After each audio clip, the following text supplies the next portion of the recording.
Hi guys! Nagpapakulay po ako ng buhok. Kasi dami ko ng puti, kailangan ko ng magkulay. Yan. Yung asawa ko po yung pinapakulay ko dyan sa likod kasi hindi ko na makita.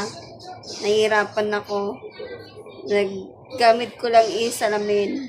Sariling sikap sa pagkukulay ng buhok.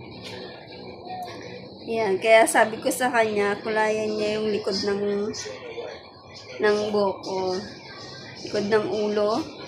Yun. Marami kasing puti. Para magmukha namang bata yung mukha natin. Kaya nagpakulay ako.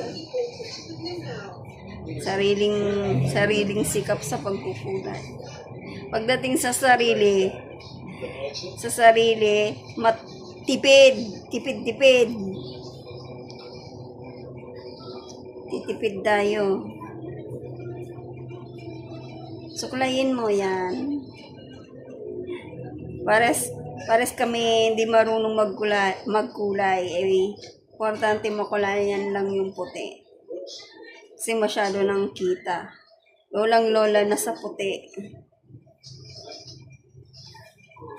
Sobra na yung ng puti. Kitang-kita na. Okay guys, mamaya ulit. Pagkatapos ng kulay, wait nyo lang. Sa halagang 110 lang guys. Kukulayan na yung buhok nyo. 110 lang po yung Bremode. Bremode po yung gamit ko. May kasama na siyang moisturizer.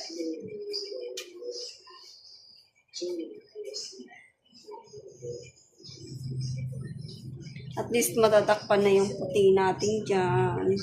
Apakadami.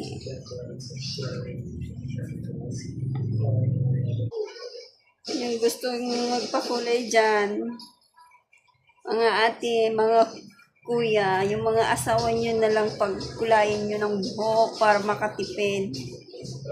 Di po ba?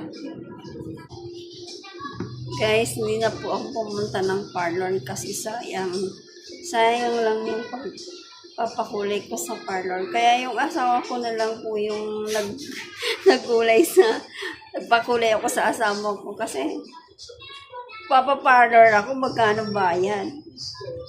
Asawa ko, walang bayad. At least, ang binili ko lang